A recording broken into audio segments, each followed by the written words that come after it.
Hey, everybody out there in Facebook land. Welcome to this week's broadcast of the Doctor's Office, Episode 2. I am going to be interviewing 9-time Grammy Award-winning mixer audio engineer Darrell Thorp. Let me get him in here in just a second. I'm going to read his bio real quick. All right. Darrell Thorp is a 9-time Grammy Award-winning record producer, mixer, and audio engineer who has worked extensively with numerous bands, stars, and acts, and on numerous critically acclaimed albums and collaborations. Thorp has worked as either a mixing specialist, engineer, and producer, or as an assortment of all three, on a wide variety of albums for high-profile artists and groups such as Nigel Godrich, Paul McCartney, Foo Fighters, Beck, Ray Charles, Goo Goo Dolls, Jay-Z, and Radiohead, among many others. If you go and look at his credit list, it is exhausting. So take your time, tuck in. We're going to be watching this for a little bit. I got lots of questions. We're going to be covering how to succeed in today's modern music industry. We're going to be asking him all the questions we can think of. So make sure you guys ask your great questions below. I've got 2 screens up. I've got my questions here. I'm going to have the Facebook page up here. As soon as I see Darrell, we're going to bring him in. So let me just double check. There we go. Mr. Darrell Thorp, I need you to make sure you're watching from your phone, and I will invite you into this call. 1 second. All right, guys, hang with me while I get... There we go. Your viewers. There we go. All right, everybody. And let's welcome Mr. Darrell Thorp to this broadcast. I've gone live. There he is. Howdy. Welcome. How you doing, sir? I'm good, man. Thank you for joining me today. Thank you, everybody who's watching. And I did a brief introduction where I read your bio. I've got your website up. I got lots of questions. First, let me tell you, I love your work. Some of these records you've worked on are some of my favorite records Thank you. in the last 15, 20 years. So I'm stoked to have you here. Thank you for accepting my invite. And for everybody who's tuned in, I want you to know there's a donation button down there for Mission 22. So make sure that you give us 50 cents, give us $1, give us 20 bucks, give whatever you can. Mission 22 is an incredible charity. Let me just pull that up real quick and read the description. 1 second. All right, here we go. Okay, so according to Department of Veterans Affairs, a study each day, over 20 veterans take their own lives. It takes a community to heal a warrior. Join Mission 22 and let our vets know that they have an army behind them. All donation dollars today assist Mission 22 in getting veterans treatment when they need it most right now. So just know that any money you donate does not go to me, does not go to Mr. Thorp here. It goes directly to Mission 22. It's an excellent cause, and I'm happy to be doing this for charity. All right, so let's get going. Mr. Thorp, What's happening? please, as if we don't know you, why don't you introduce yourself and tell us a little bit about yourself? Well, I'm Darrell. I'm a recording engineer residing in Los Angeles, California, where the weather is lovely. And I've been fortunate enough to be a full-time engineer in this business for 22 years, working at studios, but then, let's see if I'm doing the math. I think I've been independent now for 17 years. That's crazy to think about. And I moved here in 1997 after a brief stint in the U.S. Navy, which is kind of like why, when you were asking me about charities, is why I thought about the 22 charity as far as like the veteran suicide rate in America that's insane. So I wanted to do something veteran related as far as a charity goes with this interview. And after I got out of the Navy, I went to trade school and at the Conservatory Recording Arts and Sciences for their recording artist program at the time. And I moved to LA in the spring of 1997. I got my job at my first studio.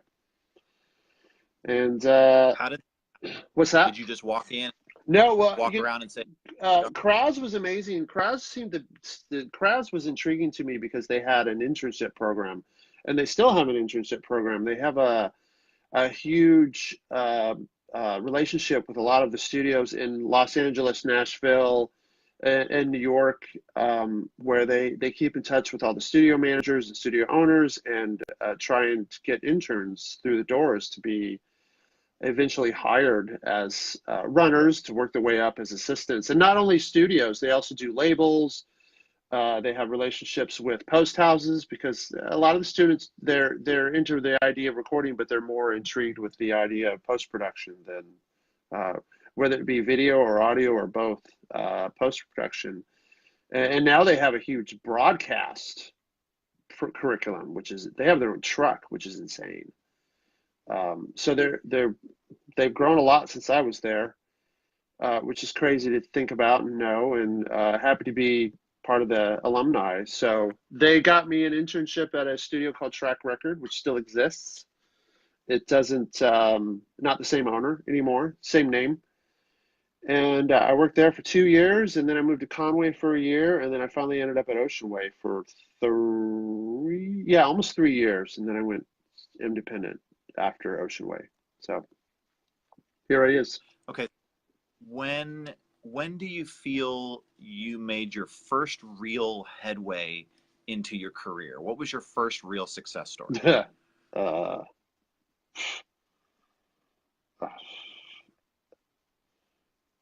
I mean, I guess it was when Nigel hired me full time to be his engineer, and I was working on the Radiohead album next to him. I think that was kind of like the first. All Hail to the Thief. That was on Hail to the Thief, yeah. Yeah. I think that was the first. So many people's very, very beloved record. Yeah. But that's not, as I'm looking at your catalog, that's not the only record you worked on in 2003 that was fantastic. What else did I do? Speaker Box Love Below. Okay, I'm gonna. So that was like that was. I can't remember if I was still employed by Ocean Way at that point or not, but basically that was my studio manager calling me and saying, "Hey, got a last minute string date. Can you come in and engineer?" And I said yes, and I ended up pro tooling, engineering both, and on that session. And then it was a 6-hour gig, but we recorded the intro song with Andre live. It was Andre singing and an orchestra playing live. So, and then we cut 2 or 3 strings on 2 or 3 songs, and then I met Andre, and then he walked out the door a couple hours later with a stack of CDs, because that was back in the days of like you didn't have client didn't walk in with a thumb drive. They actually would walk out with like a DVD or something like that full of audio files, and then my friend, who's a huge fan, like 4 months later, the album came out, and my very good friend Joel Parsons, he was like, "Oh, dude, I saw your name on the Outcast." Oh, cool! They remembered me. I can't, because usually such a great record. Such a great. Yeah, I mean, yeah, but that was a 6-hour gig. That's awesome. So, okay, so how, just since we're on orchestra real quick, how different is it working on orchestra tracking and being an audio engineer for orchestra sessions than it is for any other type of general pop context, vocals, guitars, drum stuff? Well, first things first, get away with recording not so great drums. I'm getting a little bit of. Let me just check real quick. I'm going to turn off my Wi-Fi and just go to cellular. 1 second. Ooh. 1 second. Stay with me. Just going to make the Wi-Fi's that bad. All right. Uh-oh. So just, sometimes in this studio, because of the whatever, I get a little trouble. Okay. Sorry, please continue. The question was, how different is it being an audio engineer for a string date versus a general rock band or pop context? Well, I feel like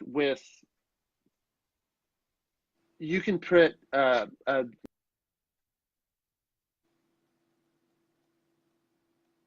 mediocre players, and I'm, saying this with a grain of salt here.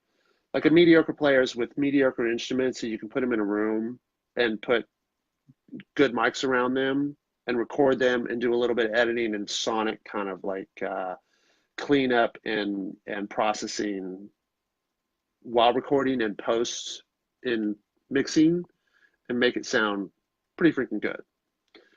It's very difficult to do that with strings or horns. Like a string or horn woodwind section, those players have to be good. They have to be very knowledgeable about how to play rock and roll, first of all, because classical players to me are very different than sort of more rock players, should I say?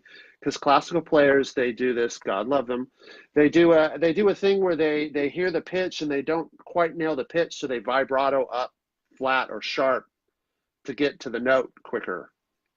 Whereas a lot of more rock and roll players, especially in LA, they've used to that not being like you can't get away with that. So they've learned how to just sort of hit the note and stay on it. So that's the biggest thing.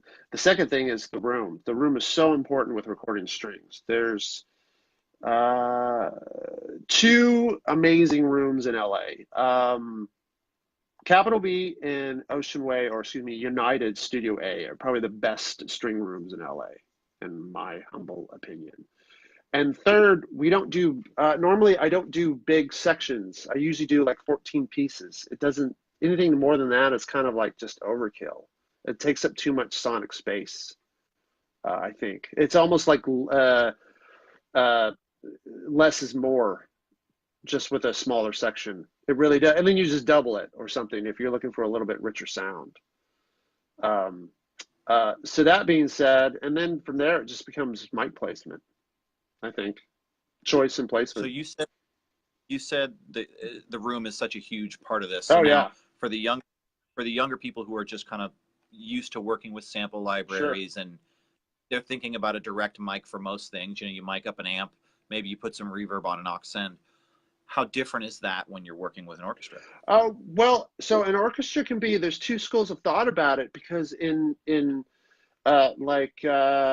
I've recorded strings at Ayr Lyndhurst in London, which is a retired church cathedral that has been modified to be a recording studio. And they put up a Deca-tree, which sounds ridiculous. You push up the three faders and you pan it and you check the level and you listen and you check your phase and you go, well, shall we record? Yeah, I'm done.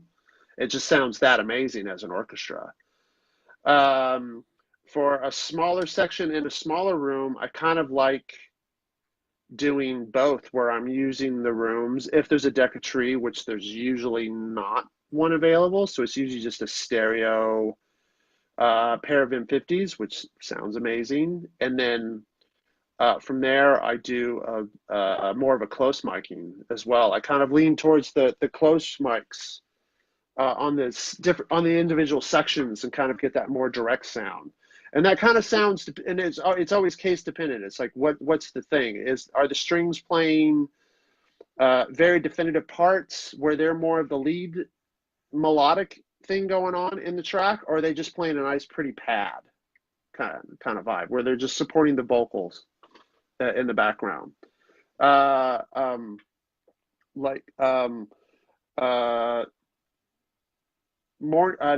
Sea Change, for example, most of those string tracks are very direct sounding with chamber, but but all the parts on that record, they're playing like very specific leady lines. Like they're very much the lead instrument besides Beck's vocal on that album. So it's a different thing. Okay, so speaking of Beck, yep. I'm going to forward to a more recent. So we were in 2003. Yeah. Let's jump forward. Morning Phase, 2014. Yep. That is a phenomenal record. Thank you. The sonic texture of that record, it's so rich. It's so wide. His vocal is perfectly tucked in the middle where you can hear everything, but it's not in your face. Mm-hmm. It's audible. Talk to me about Morning Phase and talk to me about working with Beck. I love Beck. He's my favorite songwriter that I get to work with. That was a crazy process. I kind of didn't know when we were starting Morning Phase what we were up to. I mean, uh, because Morning Phase had kind of started 2 years before that, and then and then we took a break, and then he was like, "Okay, I'm ready to go now," and I said, "Okay." And so we started working on songs that we recorded 2 years ago. But the next thing you know, we're in the studio and a week later, and he's already talking. He's already written 4 or 5 new tunes that were like, wow, these are amazing, which are on the album actually. So And when Beck writes these tunes and he brings them to you, mhm. what's the process like? What do the songs look like in their inception when they come to you? They're kind of in raw form. They're very raw form. They're pretty much like the chordal structure of what the verse is going to be and what the chorus is going to be. And he may have a melody line written. He usually has a melody line somewhat written already, or he's got already some sort of lyrical content going on with it. But Beck's a very much inspired artist. Like he just comes with like a raw, very, very basic form of a song to the studio, and then he wants to hear it played by a band, and teaches them the chords, and they sit down and they start hashing out the arrangement, and then the next thing, a couple hours later, he's got a song because he's fleshed out the chordal structure, he's fleshed out the structure with the band, he's got more of a melody going on in his head. Um, um, and then from there, it's just all about doing a little bit of bells and whistles as far as like basic overdubs and things like that, and then him sing and write lyrics. If you were going to cherry pick strategy from Beck, having seen multiple albums, Uh-huh. you've watched, he's a master at work. Yep. If you could cherry pick a strategy and teach that to the young artists who are going to make their first record, Ooh. what would it be?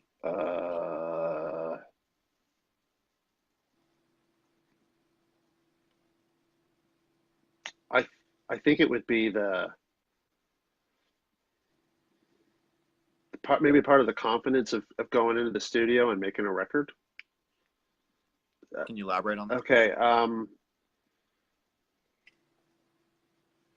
The the the the hard thing for me as an engineer and as an experienced engineer, and also being a spoiled brat with seasoned players. Okay. And then you flip it and you go, okay, let's go in the studio with a new band who's never been in the studio. I really have to slow down and go,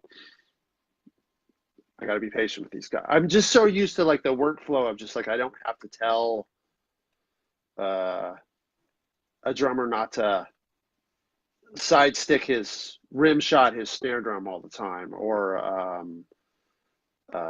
like if I'm trying to get drum sounds with them, I usually just tell the drummer, "Hey, can you just play time? I want to hear the time of the whole drum kit.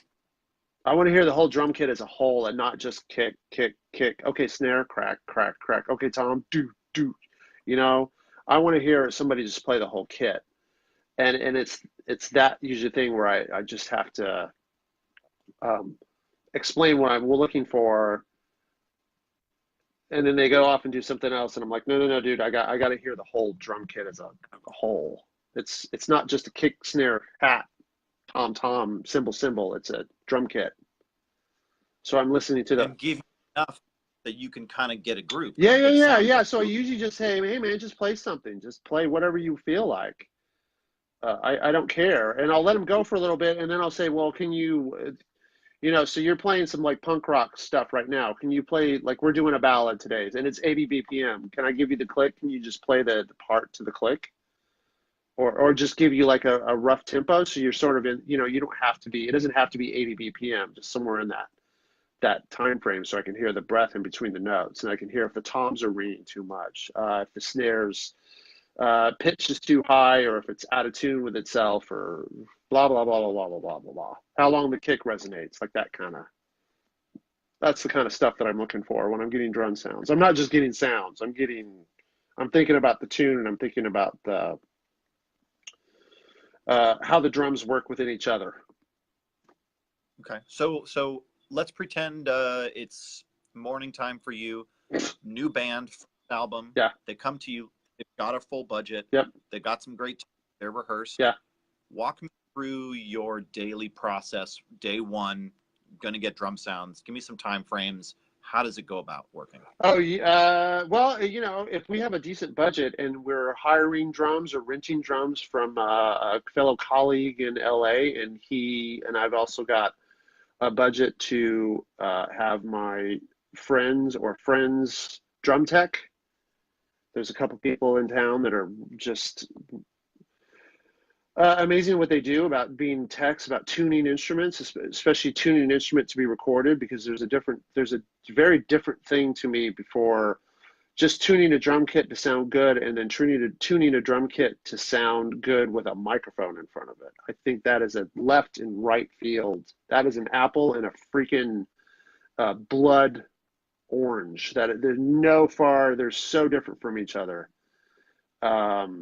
And unfortunately, you have to figure out through experience how to tune a drum kit to be recorded. And can you elaborate? Oh man, the problem is when you put a drum set in a room and you start playing it, you hear the ambience of the room. You're not hearing the drum kit. You're not hearing the snare drum.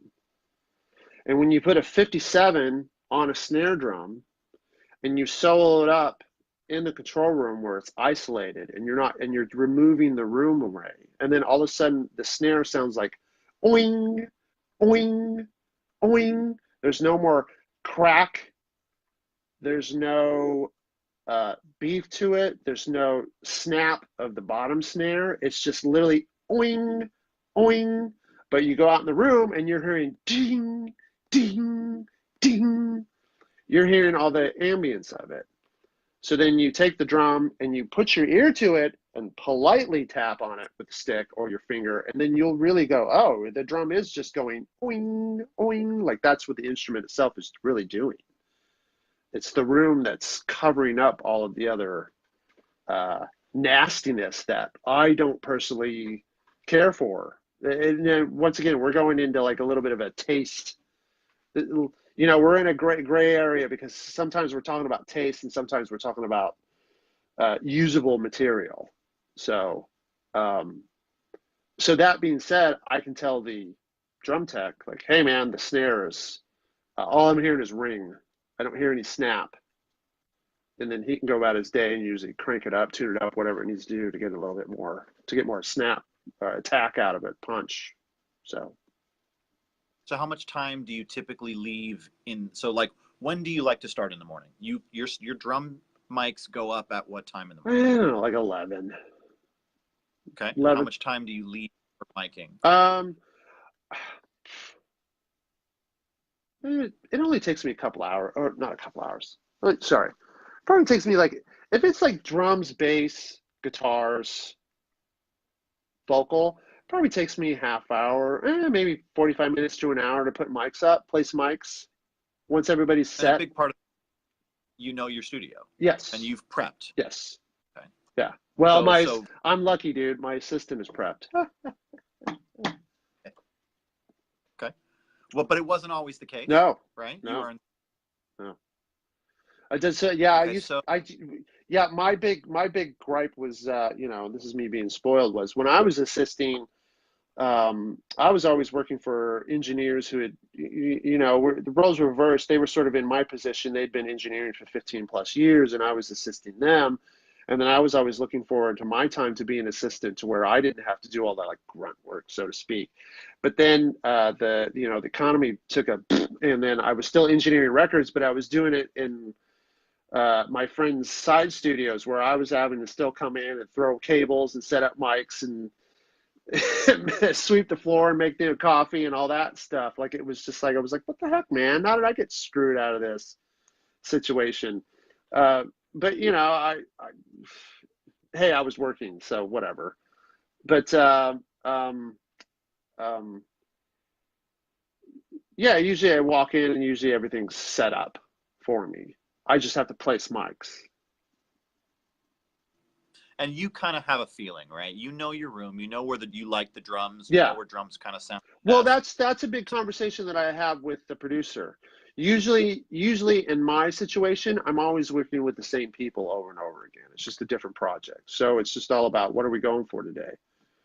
Option A, B, or C. If it's a new producer that I've never worked with before, then yeah, I'm calling the guy a couple days before, and I'm like, okay, man, what's the vibe? I've heard the demos, or I've heard the rough mixes, I heard their last project, their EP, whatever it is. They kind of sound like this. Hi, Pete Lyman. I see you online. That's right there. What up, Pete? And so, okay, so young producer. Yeah. Someone comes to you for the first time. Sure. You do a little homework. Yeah. Dialogue between musicians is always very difficult because what you're going for, the words don't always make sense. No, right? and I have to like I really have to clarify, or I give an example. Because you know in your head, we all kind of have our own descriptors we've made up, but communicating these things isn't always easy. Communicating these things aren't always easy, and I've worked with so many artists that are, hey, and it is what it is, and it is totally fine. But I've literally have had artists like, Darrell, I want blue, blue, blue, blue, blue, blue, blue, blue, blue. Dude, okay, this is blue. This is what you want. This example of Def Leppard, they're blue. You want blue? Dude, totally want blue. Blue, blue, Def Leppard blue. Okay, great. Go in the studio. Do blue. I don't want blue. I want red. Yeah. You said fucking blue. I gave you okay. But they don't know what they want till they hear Exactly. it. Right? Exactly. So you can't get, it's just frustrating because I feel like I try to go the extra mile to define the subject matter of what blue is, and then they go, no, I want red. So, hi, Greg Burns. Miss you, Greg. And so sometimes you have to do a little bit of R&D in the studio on the fly, and that's totally fine because sometimes that becomes like a happy accident too. Okay. So now, if anybody's just joining us right now, I'm Dr. Ford. I'm interviewing 9-time Grammy Award-winning mixer engineer, Mr. Darrell Thorp. And today's broadcast is benefiting Mission 22. So go ahead, everybody who's in there, jam that donate button. Let's hook these up. Mission 22 helps veterans and prevents veteran suicide. It's a great cause. We're here for charity, so hit that donate button. All right, so we were just talking about drum setup. We were talking about how to talk to producers. Let's roll it back because, all of this, everything we do, it's a blessing that you get to work with people who've earned their stripes and they're really far in their career. Yeah. But when we're trying to educate everybody coming up, Okay. I like to gear towards helping Sure. artists and helping fans and everybody that's people that are aspiring to work with someone like you. Right. So let's talk strategy. When a band is getting everything together and they're getting ready to come to someone like you, they've saved up their money. Maybe every band member threw a couple $1,000 in. This is a big deal for the young band earning their stripes. What do you suggest is a proper strategy so they can maximize their time in the studio? Well, first and foremost, rehearsal is the most important key. You have to be rehearsed. You have to know your songs. Usually in that case, if you've hired a producer as well as myself as an engineer, and myself as to engineer, then hopefully your project, your band, and the producer have sat down somewhere at his studio, at your studio, and they've spent 2 weeks hashing out all the songs. Like, it's just arrangements are hashed out, performances are hashed out, parts are hashed out, and then it's just all about going in the studio and then capturing all that. That's the best thing that you can do as far as the most bang for the buck.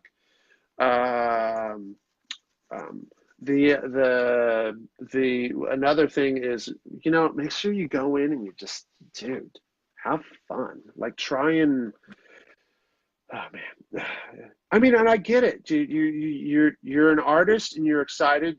You've worked really hard to get to this point to start recording your record, and you kind of like, I see too many bands that just sort of like they get so wound up the first couple days, and they've just kind of like wound themselves into a corner or something like that, where they have to, by day 4 or 5, they're just sort of wrecked. Yeah. Um, um, Like psych, like and being on. physically, mentally, they've just kind of like worn themselves out, which it's hard to do. What's a good strategy to combat The that? the good strategy to combat that is myself as an engineer, and usually I don't say anything directly to the band, but I will say something to the producer, and I will talk to the producer about it. I'm like, dude, I think we're approaching hour 10 and we're getting negative results right now. It's time to just quit for the night and go home and call it a day. It's, we've been here since 11. It's 9 o'clock. We've been at it all day, minus a few breaks. Like, it's time to just call it quits and go home and then get some rest and refresh and then start fresh the next day. And then a lot of bands and a lot of artists have always been like, no, man, come on, let's just go a couple more hours. And I'm the guy that I I do this for a living. I'm the one that sits in the studio for hours on end. So I'm like, I want to get the hell out of here. I'm losing my mind. The walls are closing in. No, come on, man, let's go. And I know like what we're going to do is complete crap. It's just not going to be useful. So it's like, come on, just trust me. But that's why it's better when it comes from the producer, because he can be the one a little bit more like, okay, guys, I think we've got a great day. We got a good start. We got sounds going. We cut this one tune. Now all it's going to be the next couple of days is just counting it off and going for it, blah, blah, blah. So let's all get some rest and come in tomorrow with a cup of coffee and just hit it hard. Yay. And then we walk out and everybody's happy. That's how do you balance your evening time, what one might, I don't know your family situation, but one might say family, leisure time with work, because it's, in our industry, it's typical that people are doing 10, 12, 14-hour days. How do you balance that? there is no balance. It's just when I'm home, I'm dad. Hey, no, when I'm home, I'm dad. When I leave the house, I'm engineer. I'm trying to pay the rent, So do you have any hard cutoff times? Or because you said you like to start at 11, which makes me think that your mornings are sacred time for you.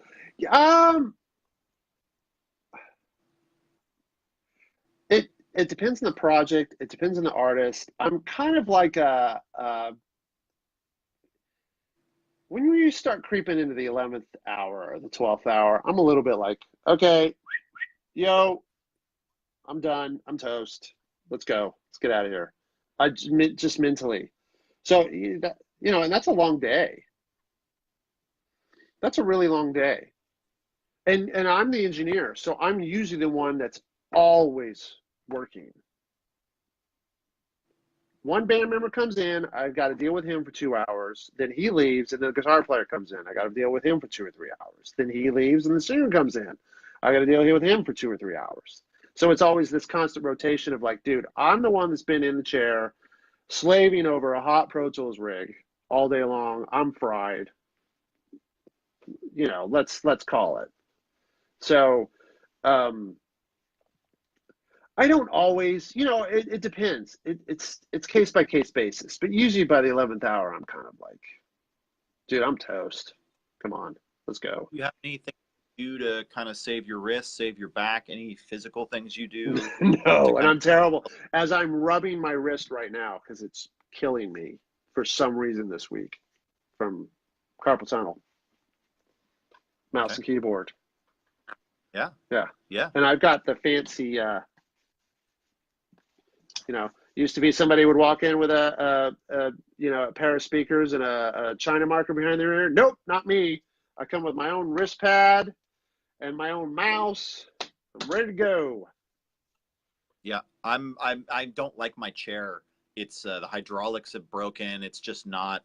So I've been looking at new chairs, and I think people forget, how often like we sit in this chair. You're in the chair for 12 hours. This chair is you. It's dude, and nobody. I don't know if anybody notices it. Hopefully, there's nobody like my producers I work with on here, because I go into the studio and I go, no, not this one.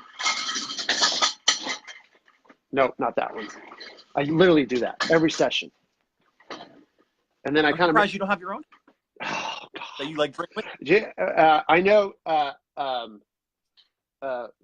my friend Sully, I think he's on here. He might still be on, but man, he rolls with his, well, he's a front of house guy, but I just thought it was funny. He rolled with his, oh, he just told me I ordered a new chair.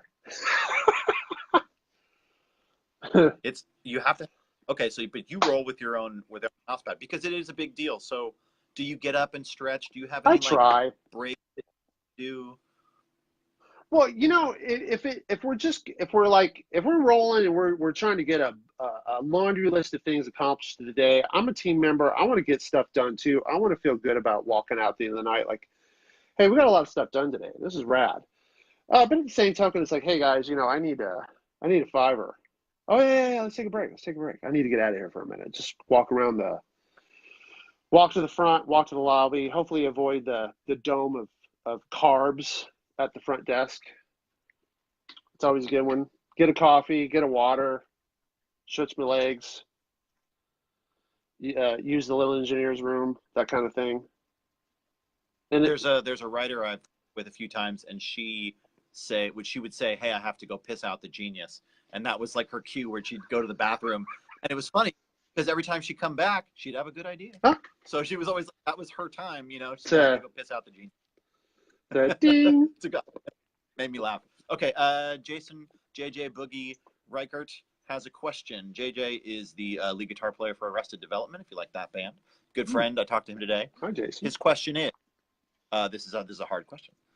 What was one of your biggest recording challenges for a major established artist that you had to overcome in the moment in the studio, but it ended up turning out great? I'll read it again.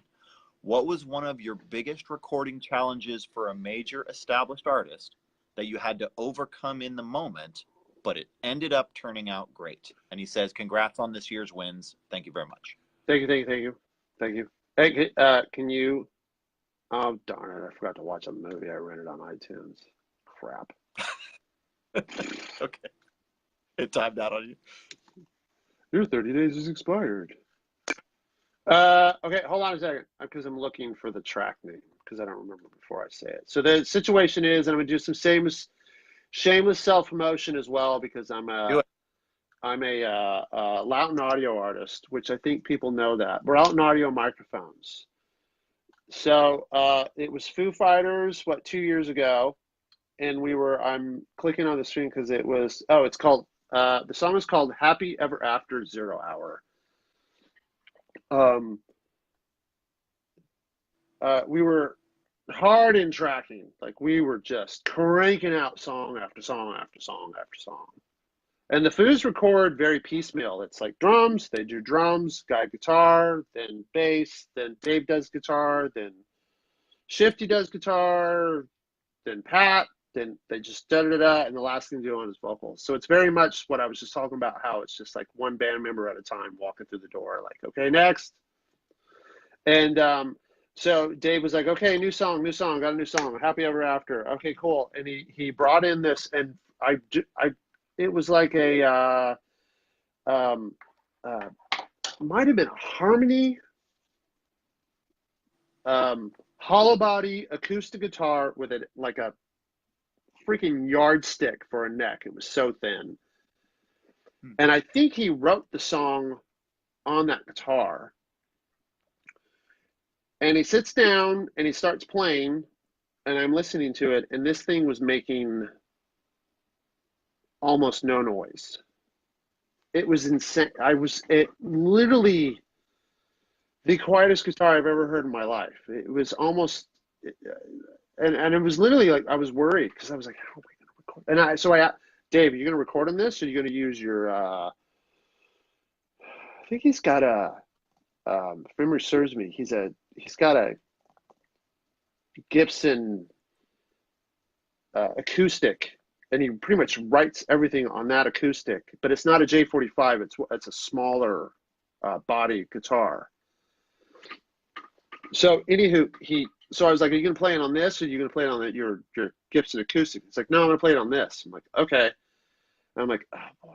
I mean, but the thing was so quiet. So, and I was like, man, how am I going to record like any kind of level out of this thing? Because as you know, if you stick a mic up against a very quiet instrument, especially if it's supposed to be the like lead rhythmic part of the song, and it's a finger picky thing, it's not even a strummy thing, it's like a finger picked thing. I was really kind of like, well, I guess I could put like a 451 or something like that and just get it as close as I can. Maybe I could do that, see, but by the time I add, and it was dark. The instrument was really super dark as well. That was the other problem. So I was starting to think about tone and level. And by the time I stuck it through a 1073 and probably added 50, 60 dB gain just to get like a moderate level in Pro Tools, and then add a little EQ on top, it's just going to be like. So I was like, well, maybe I can just record it and I can isotope it later and get the noise floor down a little bit under managed control. And then I went, wait a minute.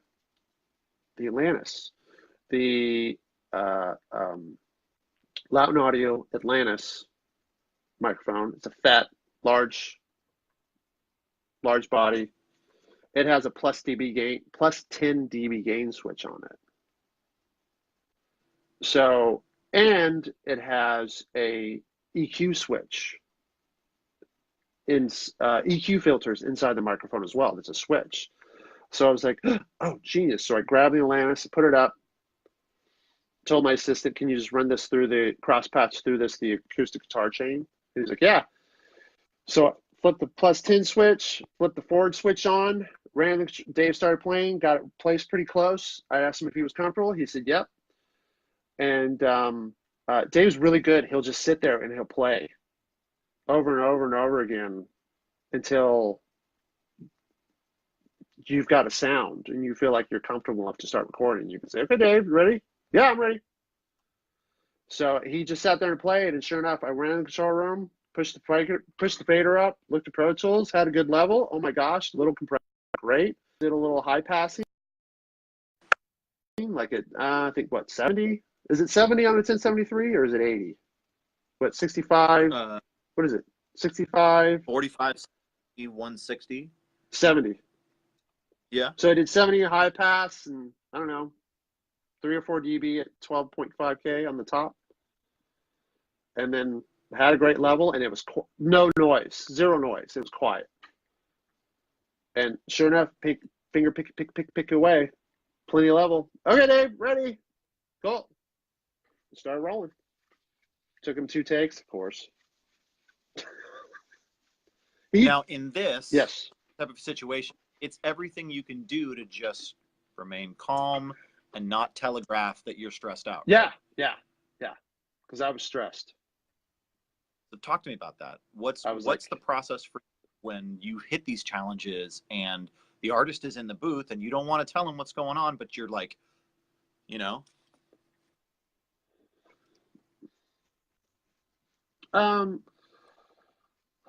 I guess that's experience. That's where it comes. Like the man, honestly, I didn't really start feeling comfortable in my own shoes until like 4 years ago as an engineer.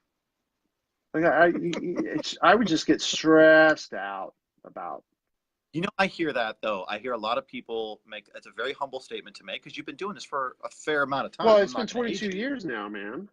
So 18 years ago, what? Only now in the last 4 or 5 years, you just said it. You starting to really feel comfortable. Yeah, and I hear that in people. The last string date I did, the players were like, "Oh, Darrell, I can't believe how calm you sound coming over the talkback." Excuse me, huh? 45, 47. Is that what they sound like? Is that what other engineers sound like when they were cutting strings? I mean, I know it is a lot of pressure because a string date in LA for like a 14-piece players plus conductor plus the studio, blah blah blah. You're talking about $4,000 an hour, to put it in perspective, people. Oh yeah. So and you're doing how many? Okay, so if it's like one song, a couple passes. If it's one song, but it's a 3-hour minimum. Okay. So Now string date on one song, 12 Gs. yes, easily. Which is why it's better if you just do 2 or 3 songs. Sure. And then that's Do you? LA because it's Union. Right. You can go off Okay. Union, or you can go out of town where it's cheaper. Sure. Well, and that would be like when you talked about Erlandhurst and you're going overseas because you could maybe get Prague for cheaper, or London, or Prague's whatever. really inexpensive, and that's an orchestra. Yeah. Okay. So for the most part, a young band isn't getting a string date. No. It's just not. No. So good. Is there any sample libraries that you like that you think are a good thing for a young band to maybe invest in? Anything come to mind? Well, I know like Gigasampler is supposed to be amazing, and I'm almost positive I've heard Gigasampler like 1,000 times. But however, I don't know how expensive or inexpensive Gigasampler is. I think it's cash. Sure. I think it is. But I know that the East-West string library is pretty rad. Okay, so there's some products out there that you like that would be a good substitute for young composers. Yeah. Oh, yeah. For young composers, heck yeah. Because it's funny. Because how many times have you heard like a string arrangement on some sort of TV show or something like that, and it's like, oh, it takes you. Perfect example. Huge Game of Thrones fan. Me too. It took me forever to realize that intro is all like Gigasampler. I'm not sure if it's exactly Gigasampler, but it's not a real string section. That's not a real orchestra. It's all programmed. And the only way you can tell is because the cello intro vibratos the exact same way every note. There's no variation in it whatsoever. That's what gives it away. Otherwise, how many intros did I watch binge watching until I'm like, wait a minute, that's the same freaking note, dude. That's cheap. They didn't even round robin. Yeah. And that's what Gigasampler does. Is it's like, and East West might do the same thing, but every time you hit a middle C, it may be more. And I'm speaking out of like total naiveness. I have no idea what exactly it does, but it's something like 7 or 10. Every time you hit a middle C, it plays sample 1. You hit it again, it plays sample 7. You hit it again, it plays sample 3 of the middle C of the violin. Okay. It's like it's randomly grabbing different samples to make it sound different every time, which is nuts to think about. So let's switch back to 2003 here because we're all over the place. We were talking about drums. We were talking about strings, and now we're talking about Gigasampler. I'm just taking left turns. Okay. So the Black Album, Jay-Z, is one of my all-time favorite rap albums. Okay. I can put it on in the car. I can rap every single word on that album. And you're a white dude. I loved that, but that was I was 23, rolling in the car in Los Angeles. I loved that record, and I was a huge Jay-Z fan. And when it came out, it was supposed to be his retirement album. It was a huge thing. Clearly, that was a marketing gimmick, but it went. What was your involvement with the Black Album? The credit is mixing engineer. I worked on and I co-mixed with the producer, DJ Quick, the song. Okay. One song, Justify My Thought. That's it. Great song. Yeah. Justify My Thought. Yep. I love it. Yeah. Great. Because Quick is a really good engineer, but he's a very much R&B kind of hip hop influenced and bred engineer. And so the fact that I started working with him a little bit here and there, and he was always asking me about like, dude, how do you record drums? How do you, like when you're mixed drums, like what do you do? What kind of process? Like he was really interested into like the more rock aspect of it. And I started showing him very stereo, like parallel compression and things like that. And he was like, "What?" He had no idea about parallel compression. So, Yeah. Well, if you've spent all your time sampling and working with drum machines, yeah, suddenly having mics and faders, it's a new territory. correct. And there's an art drum machine. Oh No yeah, doubt. oh yeah, totally. That's cool. Do you find there's a big difference between West Coast production and East Coast production? Is there any things that are kind of more customary, New York versus LA? I don't know about New York. All I know is about the way New York does sound different than West Coast production to me, and that's to me that's a cool thing. That's a good thing. I'm not sure exactly how um, East Coast production does it. And mind you, I've been out of the hip hop game for a long time. So what they're doing now, I have no idea. Um, I actually think I kind of think what they're doing now is I think pretty much everybody's ditched the old MPCs and they're all just working inside of Ableton or whatever they want to use to actually make beats, and then they just export audio files, the waves, whatever they want to do, and they bang it into Pro Tools, blah blah blah, and then from there they just start cutting vocals on top of it. I'm not even sure if how much stuff actually hits analog hardware anymore. I don't know, and I'm speaking out of I think that's what's going on. I'm not sure. And my experience of working on hip hop, especially with like I saw. I believe Jeff and Greg. I used to work with them at Record One, which was owned by Oceanway, and we worked with Dr. Dre a lot and his team. And there was usually just be a bunch of MPCs around, and it was always hitting the console, hitting preamps, hitting DIs, hitting EQ, hitting tape, coming back, being mixed on the console. It was a very different time frame. Plus. Dre got crazy sounds out of his MPC. He really did. How did he do it? I mean, other than just having an ear and a talent and searching, was there something that he did that is different than other people? I don't think so, man. I think it was just more about the ear and the talent. He just knew. He knew what he was going for, and he knew how something was supposed to sound in his head, and he was talented enough to be able to achieve it every time. But at the same token, we worked at the time it was an SSL 8K. It was which an 8K was a G, right? Yeah, G series. Dear God, he would beat the crap out of that console. Like that thing would just glow red from every channel. The old overload light on the channel strip to the mix bus would just be on stun the whole time. And that was the sound, maybe. That was the sound. That was the sound, really. Was it like dirty, or was it well, just... so it was interesting because you would solo the kick or the snare and you'd hear like, and not so much that noticeable, but it would be breaking up. It would be distorting.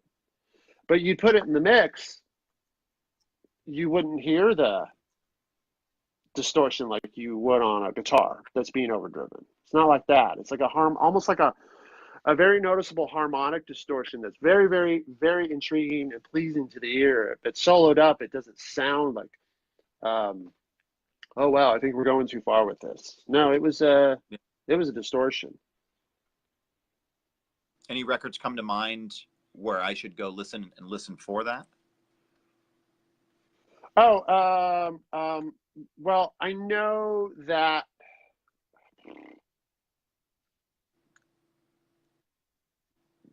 Hold on a second. I don't remember what the heck we did in there. While you're looking for that, I'm going to reintroduce you. If anybody just came on the channel now, I'm Dr. Ford. I'm introducing 9-time Grammy award-winning Darrell Thorp, based in Los Angeles. And again, I'm not seeing any donations, so I wonder if the button didn't come through. But if you didn't now, it's all right. We'll figure it out. This broadcast is sponsoring Mission 22, famous for the 22 Push-Up Challenge. It's a great charity you should get involved in that benefits veterans and suicide prevention. So make sure you look up mission22.com. They're great. Of course, Darrell's website, which is just DarrellThorp.com. That's DarrellThorp.com. Make sure you go there. Check out his discography. It's great. A lot of great records there. All right, back to you. I think one of my favorites to listen to is because I'm a fan of the song, also the production of the song. But at the same token, when I do dabble in the world of hip hop or anything kind of like similar to that, I always reference the Eminem song "Without Me," which is on the Eminem show.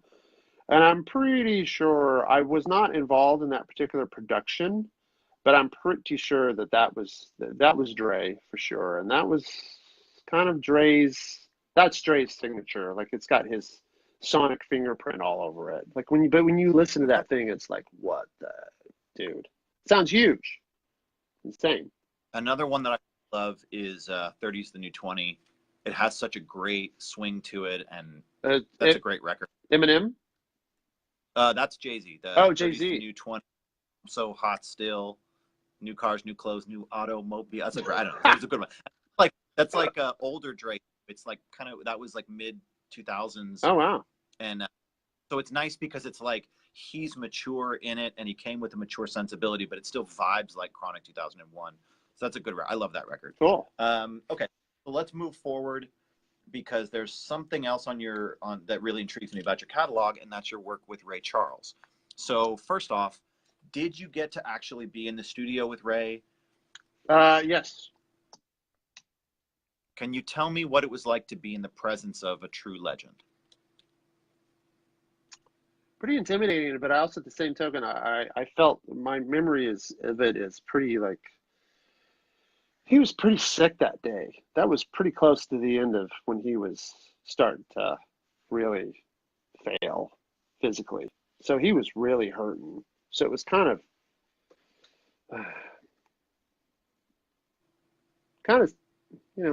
it's sad, but at the same token, it was a quick thing. It was did we cut a song or two songs? I can't remember what the situation was. And there's another one. I think you worked on, there's a box set or something. Of Ray Charles? Yeah, I'm looking on your thing. I did? Okay. See, well, the one that I'm seeing first is, where I just had it. Yeah, Genius Loves Company, 2004. Yeah. Uh-oh, hi, Nikki.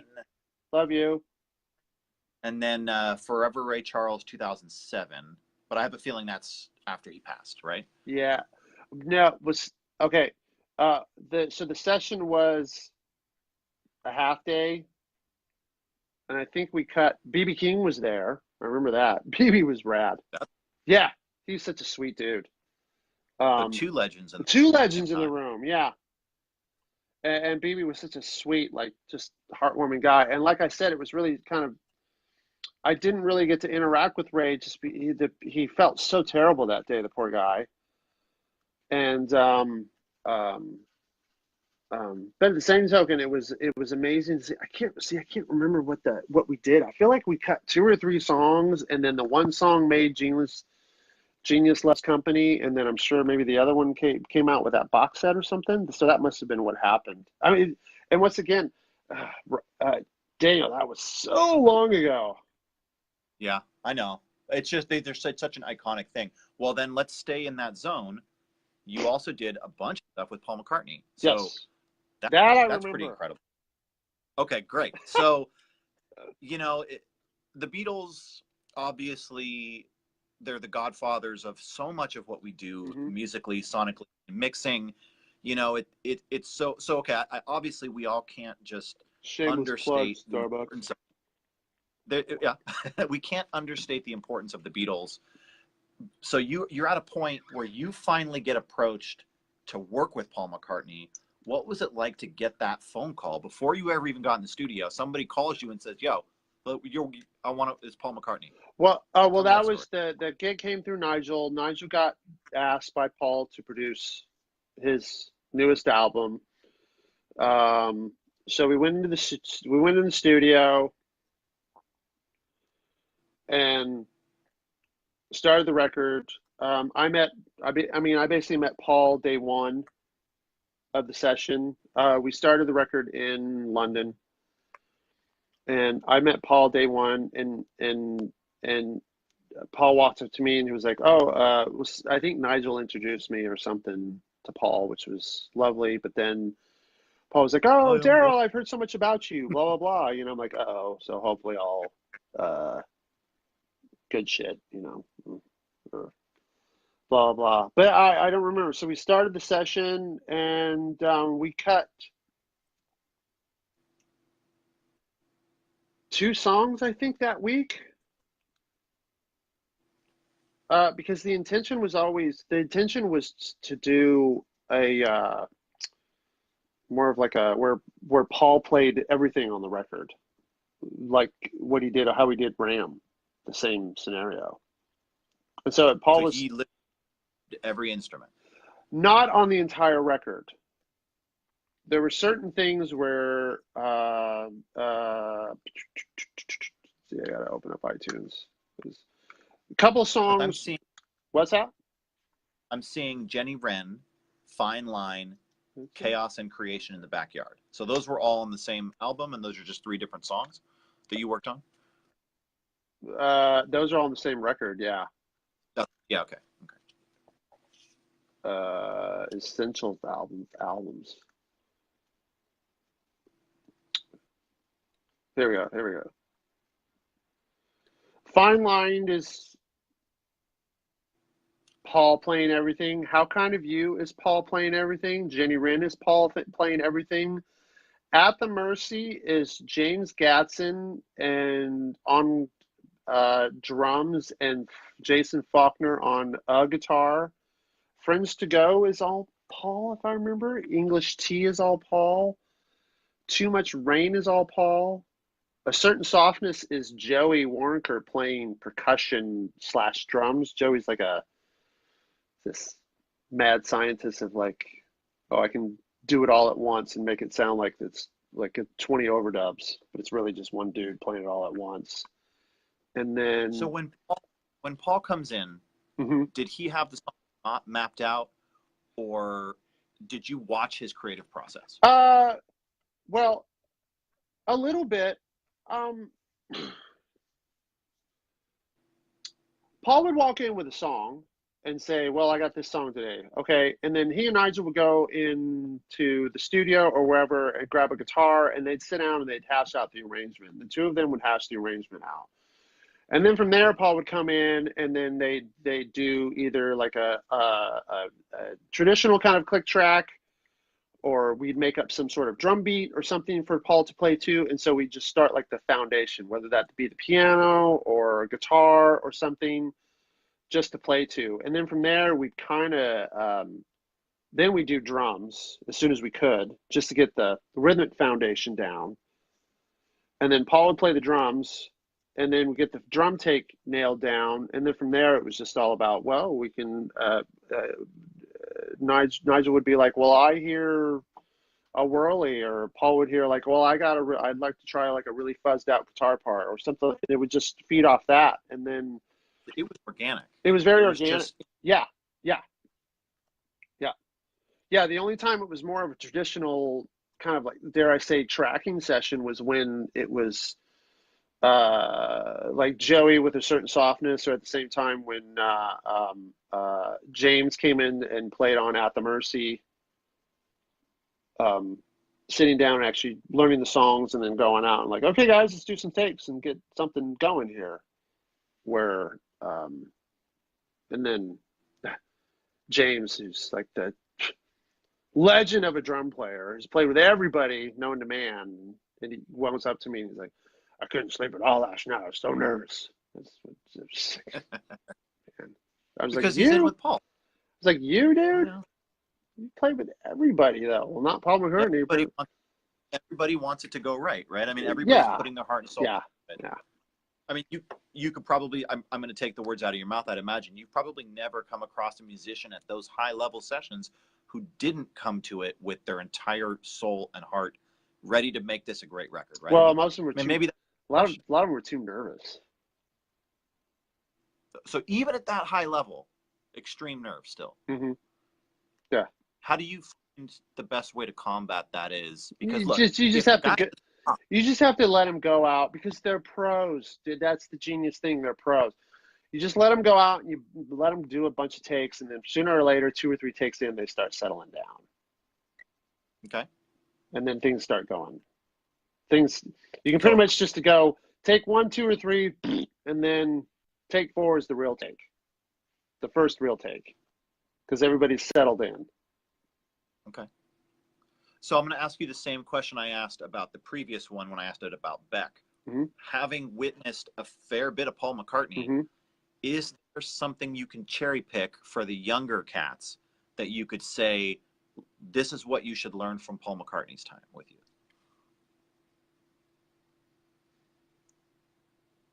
You said confidence for Beck. Well, certainly Paul has a lot of confidence. Sure. But it's repetition at that point. He's done so many records. He's just He's done so many records. right. Yeah, he's done so many records. The crazy thing about Paul is a damn good musician. He really is. Just he picks it up and he plays everything, and it's freaking cool when he plays it. And it's not just because he's Paul McCartney. It's just because he's a good musician. Like there's something to be said about that.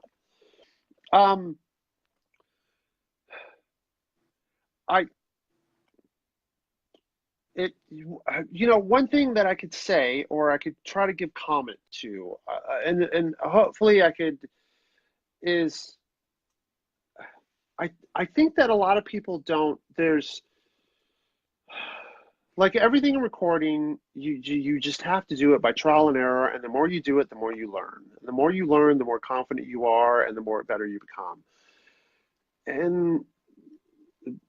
But not everybody has the ability, the time, the luxury, the finances to go and make a record every year and say like, well, I'm gonna spend a lot of money to go in the studio with Darrell Thorp or Daniel Ford and learn a lot from the process and then come out a better musician at the other side while I spend all this money. So I think that I kind of feel like the thing to do is maybe you should start investing in yourself as far as like lessons go, as far as trying to teach yourself to be a better musician with outside of the studio. So when the day comes that you get to go to the studio, you're a little bit better versed. And by that, I mean your playing ability and your timing is a big thing. One thing, a friend of mine who plays, he's a musician. He wanted to be a full-time musician, but then life and whatever led him down a different path. Now he just plays in a couple bands for fun, and he loves what he does. But he started taking bass lessons, and this was years ago. And the first thing is he said he walked in with his bass and he strapped it on like this. I'm just doing it for visual. He put his bass on. The instructor was like, "Okay, dude, give me your bass." And he goes, "Okay." And he hands his bass and he sets his bass down and he goes, turns the click track on and says, "Start clapping." He said, "I want you to sit down at your desk, whatever you want, for 15 minutes a day with a click track, various tempos, and sit there and start clapping to it. And when the click track disappears, that's when you've got the rhythm down. Stop, change the BPM. Do fast, high, 5, or do fast or low, slower, 5, 10. Turn it on, start clapping. When it starts disappearing, that's when you figured it out." And that was like a genius. That's a genius, just sort of like to embed like rhythmic timing in your sort of muscle memory. As far as playing, like that's huge. That's really big. And I think a lot of people don't realize that how important that step is. And I'm not talking about just playing to a click track. Like some of my favorite bands don't play to clicks and they just swing around each other all the time, but they're playing as a unit. And that's the genius part about them, is how they just sway around each other. Metallica, they're like, but when you hear it playing down, you're like, wow, this feels good. I know it's not politically correct timing wise, but it feels good. And that's the Yeah. thing to kind of like learn as a musician, being able to sit down and hear a tempo and being able to kind of like lock into that tempo really well. I think that Paul has that creative touch. His timing's impeccable. Not his timing and his touch is impeccable. It's crazy to watch him Okay, and hear so him. one of my favorite bass players is Pino Palladino, Mm-hmm. and one of my favorite albums that he played on was the second D'Angelo record, which is Voodoo, and they say that Voodoo was a tribute to Prince in his early work. I love Pino's groove because it's like right behind the kick drum. Like when you Mm-hmm. look at it or you feel it, it's like Yeah, it's almost like you could see the kick drum wave, and he's like right behind it, yeah. and there's no nudging involved. It's that ability to like Lay perfect. back. And when I pocket, when you hear the word pocket, that's what I think of. I think of that Pino was sitting there and he's like, no, I'm going to lay it just behind that kick pattern, and it creates almost a loping Mm-hmm. vibe that if you were to, as an editor, see it, you'd be like, oh, I got to tighten that up. But Right. if you leave it alone, it's so funky. How do you, as the engineer, enhance pocket? How do you guide musicians when you're producing and you're working with drums and bass and all those people? How do you deal with pocket? Uh, usually the drums are like the foundation of where the pocket is set or the groove is set, depending on the song. That being said, then it's about teaching, and most musicians seem to respond pretty well, like bass. Like, hey, dude, play with the kick drum. Huh? You need to really focus in on that kick drum. And every time your pick is striking that string, it should be with that kick drum. Even if it's, even if it's just like the kick is literally playing on the 1 and the 3, there should be an understanding of like where the 1, 2, 3, and 4 lands in the bar and the measure of how the kick drum plays. And you should be following that. And they usually go, oh, okay. And they start playing around with it and kind of, they'll start figuring it out. And it'll be like, okay, how am I doing? Yeah, you're doing great. Now you're playing with that kick drum and it feels good. Okay, so the next challenge for you is, can you play behind the kick a little bit? And they'll play around with it. Oh, I see what you're saying. And they'll kind of figure out like it's simple things like that where people kind of realize the aspect of the groove and how to play around with the groove, whether they should be ahead of it or on top of it or behind it. And of course, that falls into taste, song tempo, what the song is, the genre of the song, like all that stuff. It's all a matter of concept or conceptual art. And that's usually the producer's job to say, no, I want it on the beat, or no, I want it in front of the beat, I want it behind the beat. And I usually follow. How do you deal with when you're engineering and the producer's there and you have a creative idea and you'd like to input, but you're kind of like, well, I know my role as the engineer and I'm not the producer. How do you deal with that? Because I say that because there was a session I was in, I don't know, 6 months ago, and I was very comfortable with, and the lines were a little blurred. I understand. And I said, if I was producing, I probably asked this. If this were and my album, but it's not. It's not. And so how do you deal with those conversations with a producer when you've got some opinions and you want to be creative? It totally depends. If it's somebody that I don't know that I'm working with for the first time, I'll probably keep to myself. And at a break or something, I'll pull the producer aside and I'll suggest I had an idea, blah blah blah. Take it with, if you want to try it, great. If you don't, no worries. But this is my thought. Okay, cool. And then let him, if he wants to bring it up, Darrell had an idea of blah, blah, blah. Okay, cool. Let's try it. And if it doesn't work, sorry, it didn't work. Okay. But if it's somebody that I work with all the time and I'm really, really comfortable with, most of them trust me to know when it's cool to speak up and say something about a creative idea and when it's not. And I just stick with those guidelines. So, so it's about knowing your client. I guess client's the, I don't know. Yeah, the know right your word, audience. Yeah. Okay. Know Yeah. your, I mean, it's Yeah, know your audience. Um, But we had a question. I will speak up when it comes to like a performance. If it's a performance issue, and I know that the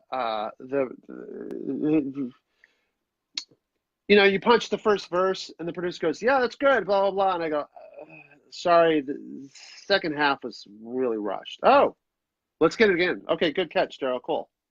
I'll say stuff Okay. like that. But that's a creative idea. No. That's you almost doing quality control, right? Yeah, that's quality control at that point.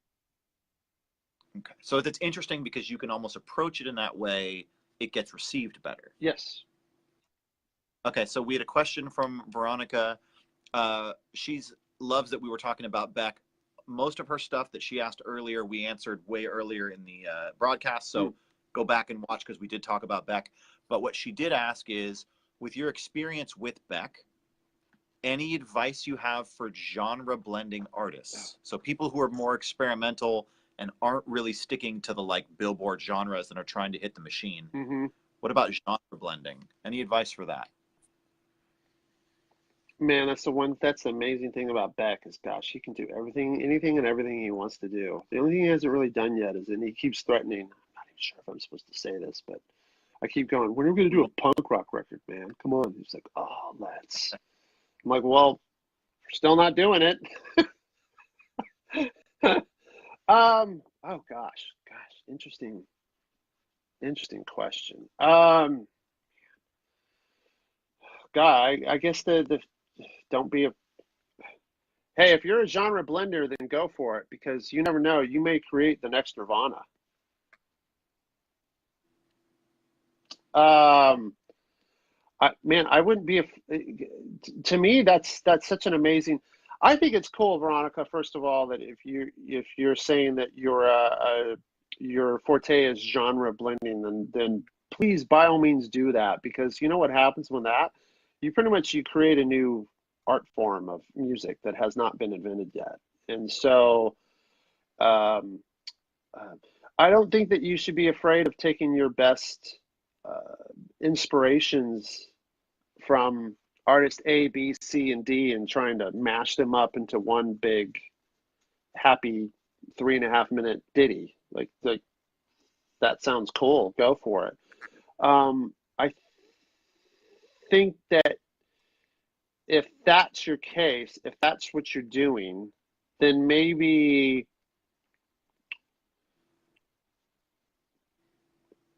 um, one thing that could be cool is like either a mix with the masters or like or pure mix, where you can go. Uh, uh, Part of me is a hip hop thing, so let me watch a hip hop production mixing kind of thing, and then the other part of me is like an alt rocker thing. So let me watch an engineer or producer that does alt rock stuff and then sort of pick and choose pieces of that about how do they record it, how they mix it, and then take all that and blend it together. And the same thing with like a pop, more of a pop production, blah blah. I mean, that's really cool. I I think that's my first advice is to try to pick the best things, best parts of what inspires you from different genres of music in the production side, in the engineering mixing side of it, and then make it your own. When you're approaching a mix, let's say it's a hybrid genre like that, Okay. do you consider kind of chunks of frequency and pan in that way? Like, okay, well, this mix has really urban kick and snare, but the side something else. Do you think about it in that way? A little bit. Yeah, a little bit. Um,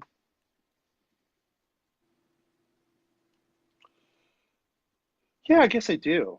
Because if you had like some sort of urban kick snare, hat, trap kind of percussion thing going on, but then you had big, noisy, like big muff guitars, then sure, I'm gonna treat the drums like they're more of a hip hop thing. But then at the same token, I'm gonna take the guitars and just make them as loud as I possibly can and rip your freaking enamel off your teeth without crushing your face in. That's my goal. Did I get it? Any tricks for like that mid-range section, especially with guitars, right around 3K, you can get real piercy right there. So how do you kind of approach mixing in your face guitars, but still managing the, like, I don't want to injure you? Multiband compression usually, like Fab Filter multiband is a great way of doing it. Or it's another good one is, hold on, let me just go there. Darn it. The McDSP is the active, yeah, it's active EQ. There's the 4000 and the 6000. That's another good one. Like the Fab Filter one, I feel like you can do very narrow, but I just, the way I work, I feel like the Fab Filter one is better to do a wider Q multi-band compression, where I know on the McDSP active EQ one, you can get super surgical and find out like a really band point. You're almost like you're just doing a single frequency and going in there and kind of like multi-band compressing it out. That kind of situation. So if the guitars are harsh, like you're saying, in that 3K range, then I'm usually multi-band compressing a couple dB in that 3K range, where it's dipping into the 1K-ish and maybe up all the way up to the 5K-ish area, out a couple of dB to smooth out that harshness, and then I'm going in with an EQ and I'm brightening up at 8K to make it feel really open sounding. When do you reach for, when boosting to get more tone, Mm-hmm. when do you reach for EQ versus harmonics? I usually reach for EQ. That's my I'm a very much a more is more kind of EQ kind of guy. And a lot of people I work with are always like, wow, you're not afraid of that EQ. And I was like, well, it goes to 12 for a reason. Okay. So Eric Mitchell, who's a good buddy of mine, Hi, a Eric. great producer, he says, if you have consistent and steady success as an engineer for lesser known artists who are winning some awards, Uh-huh. contests, some minor placements on Billboard, iTunes, etc., how do you go about getting higher profile clients to notice you and give you a shot? I'll read it again. If you have consistent and steady, I'll call them indie success, how do you go about getting higher profile clients to notice you and give you a shot?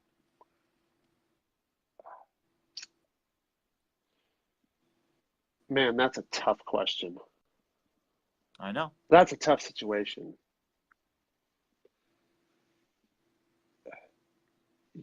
My thing is this, in this business, in this industry, because it's a very artistic industry, I kind of feel like the more you scream, the less you're heard.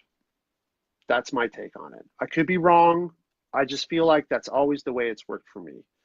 The way it's always worked for me is I've just been very fortunate to be at the right place at the right time for certain gigs, like the freaking Foo Fighters, like Paul McCartney, like Air, like Charlotte Gainsbourg, like Beck.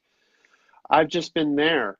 There's been situations where I can say, like with Paul McCartney and Radiohead, where I didn't feel like I was deserving of the gig, like I didn't feel that my skill set would be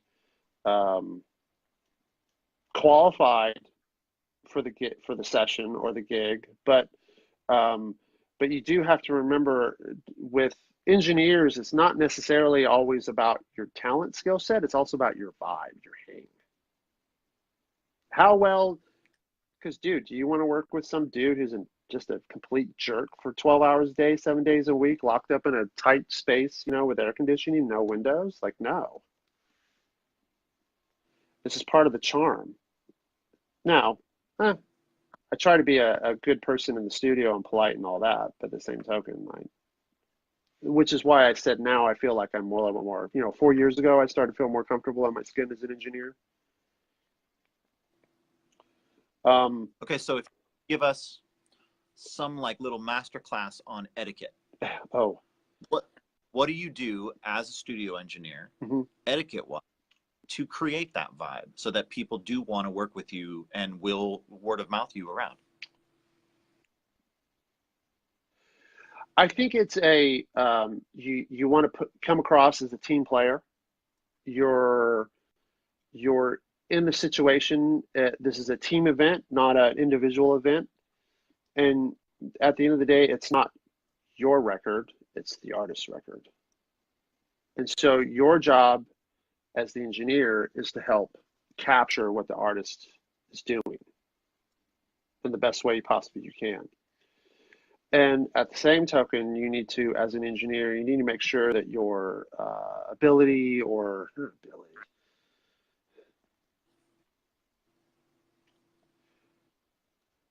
I always feel like my forte as an engineer is the fact that I'm pretty confident. I'm very solid in the fact that when I'm getting sounds from a band or any kind of like tracking situation, I'm working really hard to make sure it sounds freaking good. It may not sound finished, but I want it to sound inspiring. I think sometimes as engineers we get a little bit we're too little bit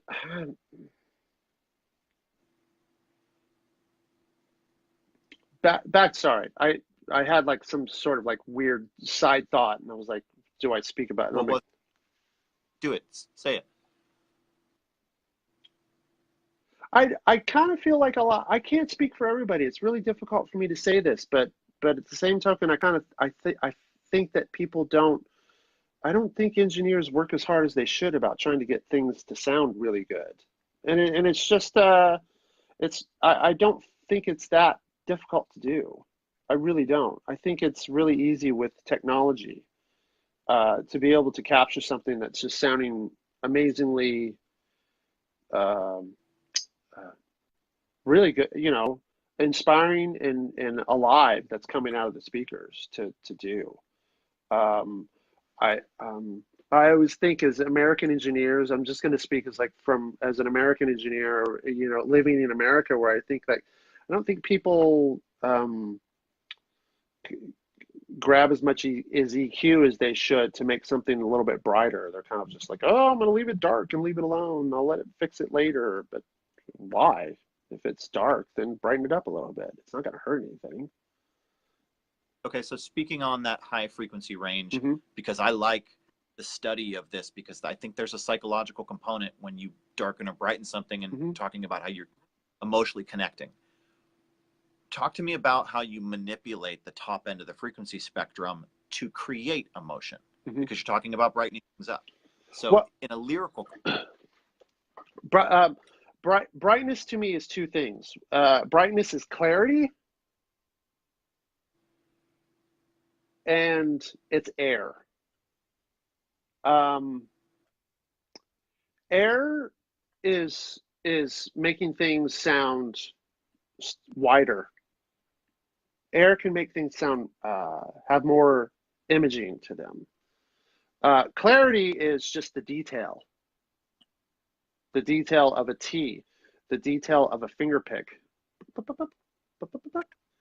The clarity in a snare drum, where it's going,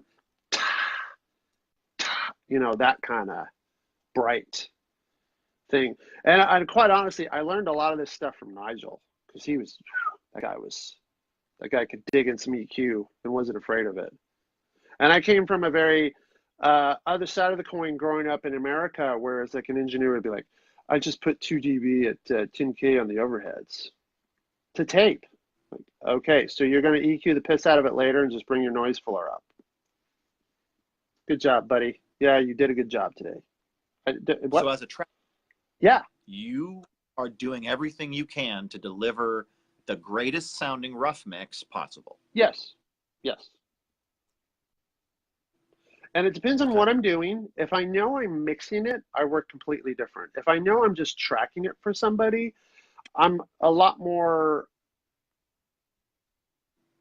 I get things sounding really good, and I don't take it past that, where it's, I'm sort of painting a song into a sonic spectrum in the corner where it can't be turned a different direction easily. Because you know you're gonna. Well, if I know I'm mixing it, I'm going for it. Okay. Then later on, it's just going to be a little bit of brightening, probably some de-essing on the vocal, some parallel compression on the drums and maybe guitars to make them sound a little bit more exciting, and some vocal rides, and I'm done. And that's what I did on the Foos record. Okay, so that's a good segue. So when you've got a band with a legacy, and their legacy has a sonic imprint, yes, people know, Everlong, Foo Fighters, Everlong, like I can dream about that record. I learned how to play guitar, and that's what I learned. Drop the D, do the thing, right? Like that's how I learned. So when you're approaching a new record from a legacy artist that has a sonic imprint, how do you toe the line with creating something fresh but not changing what's great? Okay, well, so different scenario with the Foos, because Greg Kurstin was producing. Now, Greg himself is not, and he'll say it like, I'm not an engineer, but Greg has an insane technical ear. He's got an insane musical ear, but also frequencies, things he can hear is just like so nuts. So day one and day two of just sort of getting sounds with the band, Greg was very vocal about, Darrell, I'm looking for this out of the drums. I'm looking for that out of the guitars, blah, blah, blah, blah, blah. And so just that being said, he was really able to steer me in the direction that he wanted to go quickly. And I was able to produce. And normally it's him over in his studio just grabbing knobs and going until it sounds right to him. But in this case, he was he said he was excited to have an engineer where he could just say, well, I'm looking for this. And I'm like, oh, okay. And then just go over and do it. And the relationship worked really well. But in that instance, I knew that what I was doing was, I'm going to get rid of this pen, sorry. What I was doing was we were just going for something, and we're going down this road, and come hell or high water, we're just going down this road. That's what we're going to do. And that's what we did. And the saving grace was 2 days later after we cut the first song, which was Run. And then Dave asked for a CD, and I gave him a rough mix after the 2 days of tracking. I don't even know if vocals were on it yet. I can't remember. But he just wanted to hear what it sounded like in the real world. And he saw me first thing the next morning. And he was like, Darrell, it sounds so good in the minivan. He took the kids to school in the minivan. He said he just cranked it over and over again. It sounded so good in the minivan, man. And I was like, okay, well, it approved the Honda Odyssey test. So, So that was a big sigh. That was a big sigh of relief, man. Yeah. Okay. Okay, so I got a question. Jesse Alexander Lyons, he's a good dude. He asked, do you have any advice for an artist whose main goal is to win a Grammy? Are there certain methods for getting in the right social circles? Oh, gosh. I know. That's going to be a lot of politics, right? I have no idea when I'm working on a project, whether or not an album I'm working on is going to get nominated, let alone win. Like it's. I had no idea that Morning Phase was going to win Best Engineered Album, and was it Rock Album? Yeah, Rock Album, Engineered Album, and Album of the Year. Like what? There's no. I mean, the only way you could do, like, there's the old joke of where you sort of get with an artist that, I don't know, like some jazz legend or something like that, who wins a Grammy every time they put out a record. Then okay, then do that. But I'm not saying that that's still going to be the same. It's insane to me because it's crazy that, like, the amount of albums that come out every year, and just to be nominated is like, whoa, really?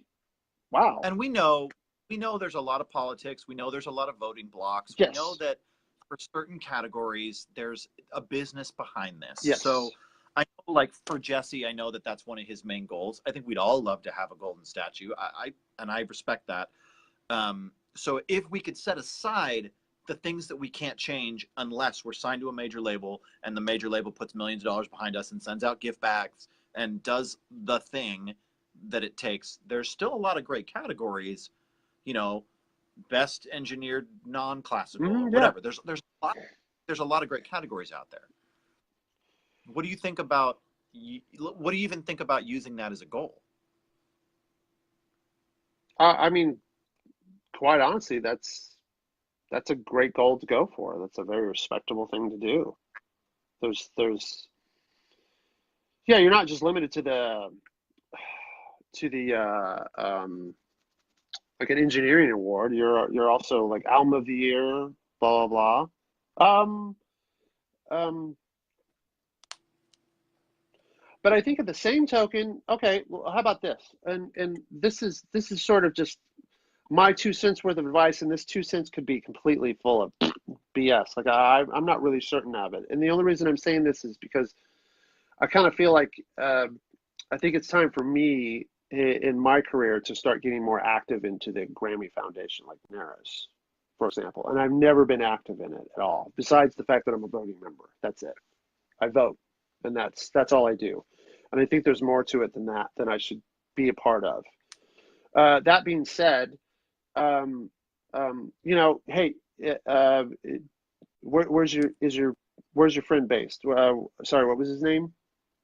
Jesse. Jesse. Where's Jesse based? Not sure off the top of my head. I could look real quick. 1 second. There you go. And Jesse is, there he is. And Doesn't say. Jesse is from Pikeville, Kentucky.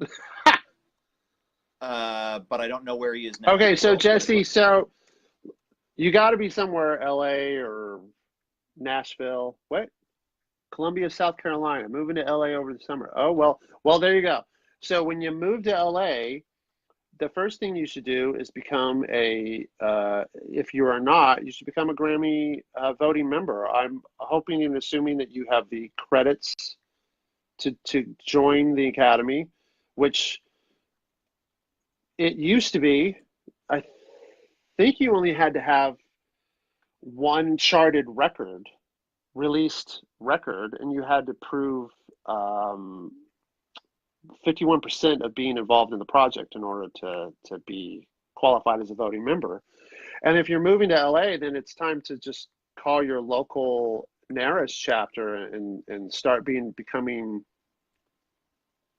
You have to have 6 now. 6 releases, 6 credits. Oh wow, jeez. We'll look at that. Okay, but that could be song, right? That could just be 6 yeah, songs. I don't know. 6 credits. Okay, I believe so. He says. Okay, yeah. See, it's been so long, so I'm not really sure. And I would say, because the NARAS Academy is much bigger than just like the Grammy Foundation itself. It's a lot bigger of a scene than that. So whatever you can do to be involved in that is where you can help. If you have a project that you just worked on and you're like, dude, this is the best project I've ever done in my career. I'm so passionate about this. That's when it's really helpful to start making sure that it is submitted properly by management, by yourself, by your friends, and help make sure it's voted for and blah blah blah and da da da. That it's listened to or read, reviewed by the voting members. Because I quite honestly, man, I really don't understand the how it all works. I really don't know. I really don't. But I've met certain people recently who are a part of the Academy, and they've dropped little things by me about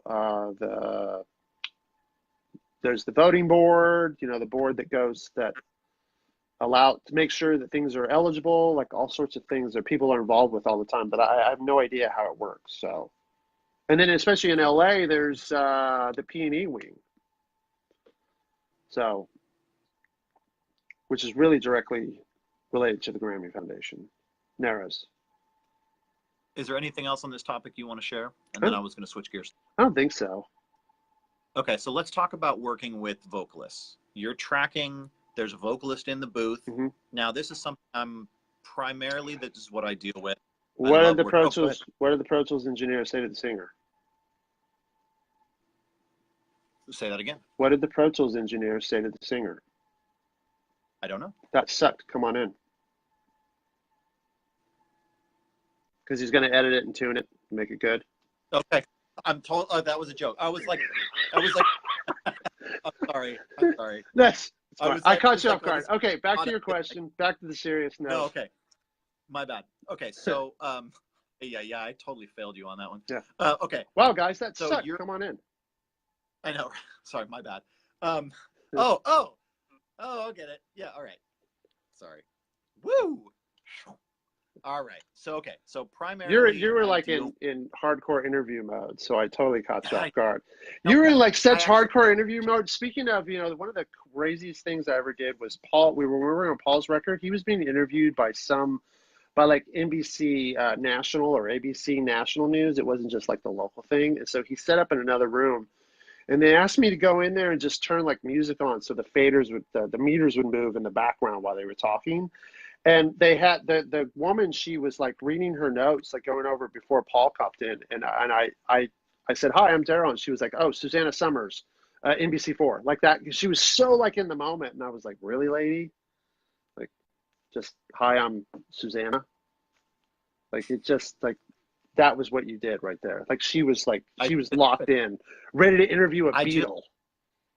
I know. I was trying to give you like a good, and then I missed it. It's okay. Anyways. Okay. So sorry. I actually had that issue with a friend of mine named Maximilian, who would tell me jokes, and I would be like, "Wait, what? Oh, that was a joke. Oh, that was a joke." And I like telling jokes. I guess maybe I got to dumb up you need like a waka waka, right? Yeah, waka. Yeah.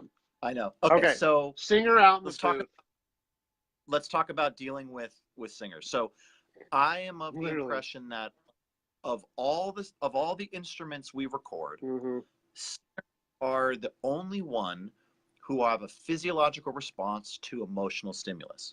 And by that I mean, if you say the wrong thing, it changes your entire performance, right? Yep. So talk to me about how you talk to singers when they're in the booth, and pretend that you're the producer, because I know that changes everything. Like if you're engineering and the producer taking over. So let's talk about talking to singers on the talkback mic. How do you get good performances out of them? Well, you walk on eggshells.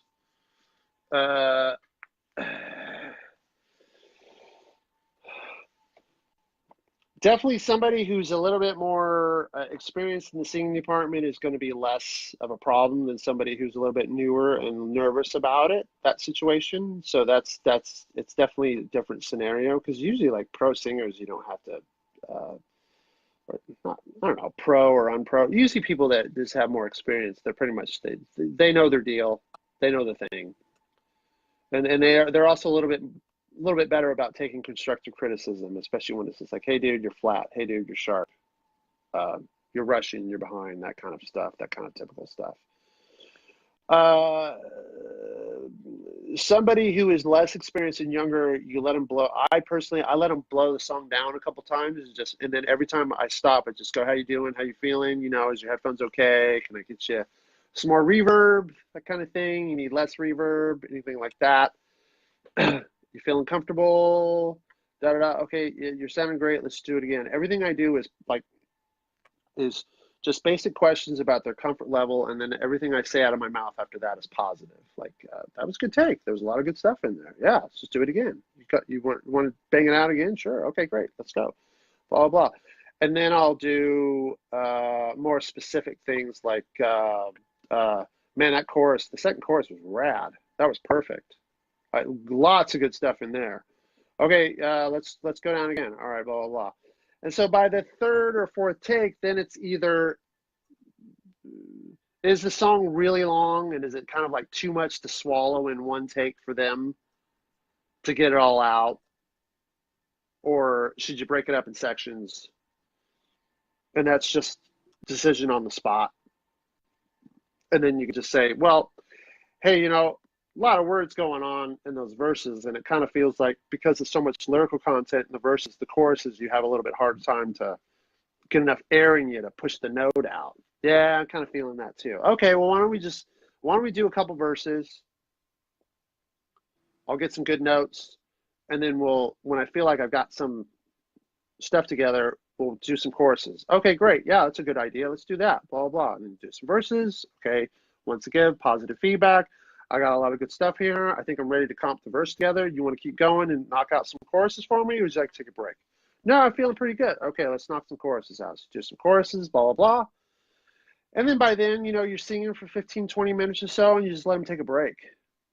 5, 10 minutes, whatever it takes. And then from there, but usually by then I've got a pretty good noting system going down to where I can throw a comp together fairly quickly and then listen down to it.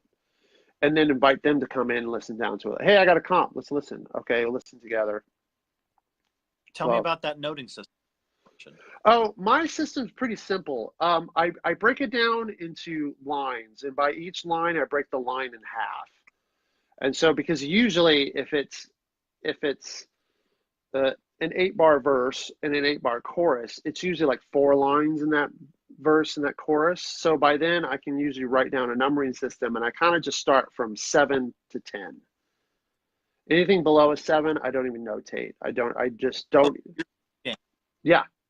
I take a piece of paper and I write verse 1 and I go 1, I make a note 1, 2, 3, 4. And that stands for line 1, line 2, line 3, and 4. And if the first half of the verse, line 1 is good, I'll write a 9. And if the entire line is good as it gets sung, I'll just keep that 9 for both the first half and the second half. If the second half is better, I'll do a slash mark and write a 10. So I know the first half was a 9, the second half was a 10, all the way down to a 7. And I'll do that per line. And then from there, I'm usually like, sometimes a line will go by, like, they'll nail line 1 and line 2, and I'll just do 10 and I'll circle it. Like, that's going to be my comp. That's the first thing I'm going to listen to. Okay.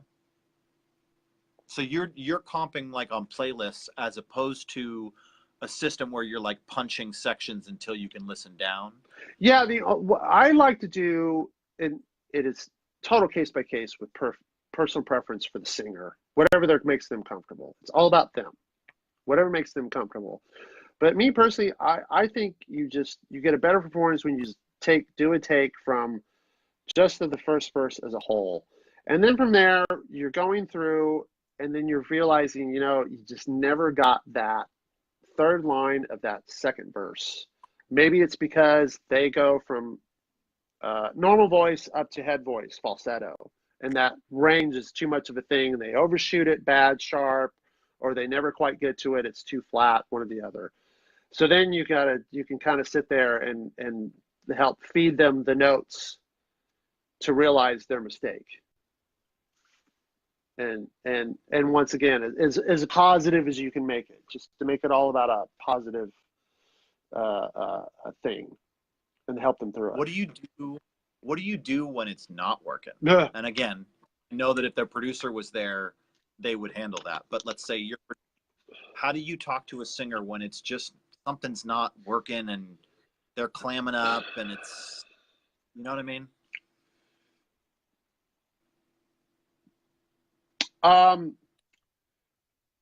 My usual go-to is to say, hey, it's 9 o'clock at night. We've been going at this all day. This is the first time you're singing. I kind of feeling like you're a little bit tired. You haven't been singing all day, but you've been talking all day. So maybe we should just call it, get a good night's sleep, come in fresh, start your warm-ups. First thing you get here, and we'll start going at this. Does that sound like a good plan?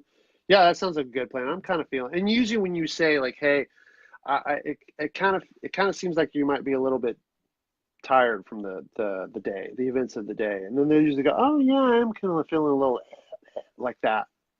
It's so, and most of the time that system works. Everybody just calls it good night. What's that? I was gonna say, what if it's not nighttime?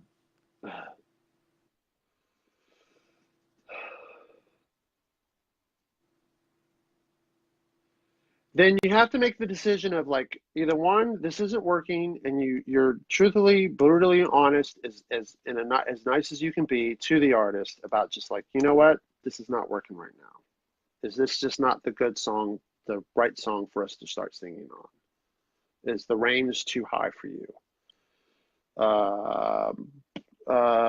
Usually that can be like the key is just odd for somebody. Um, that that that's a hard one sometimes. So then you go, do you want to keep hashing at this a little bit more to see if something is acceptable out of this, or would you like to just kind of like put this sucker away for tonight or today and then come back and revisit it tomorrow or in a couple days or something like that?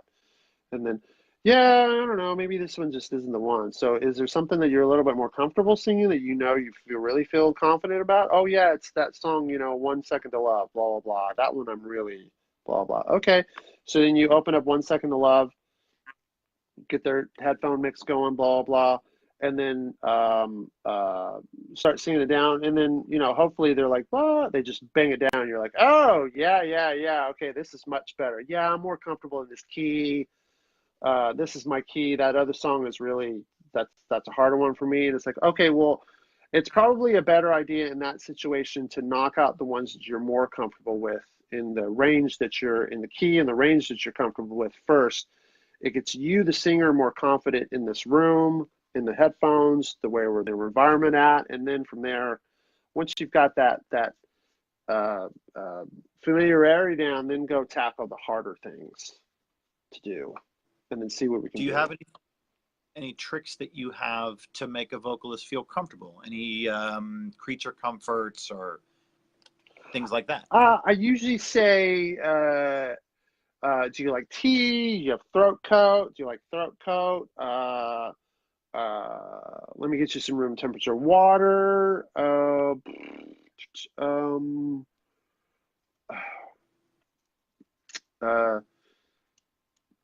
we used to like candles all the time, that kind of vibe. Turn the lights down. Do you like it dark? Do you like it bright? You want me to just make it completely dark where I can't see you? That kind of thing. You would just kind of feel like you're alone, but you can still see us because the lights in the control room will be there. But but if you turn the lights down really freaking low in a live room, usually you can't see in the control room because of the double pane glass usually. Tricks like that, stuff like that. Just to make them feel less fishbowl. Yeah. Okay, so talk about. I'm going to shift gears because we're coming up on 2 hours. Mm-hmm. So, what are some strategies that you're seeing your various clients use? Because you kind of hear things and they're in the control room. People talk. I'm doing this. I'm doing this. What's working right now for artists who are that are succeeding in the modern music business 2019? What are some strategies that are working? And I know that's kind of not you're a studio cat, but we hear things. What's working right now for artists to get broken and get out there off label? All right, honestly, It's okay if you I'd have no idea how to answer that question. Are you hearing good stories of someone did something off the wall?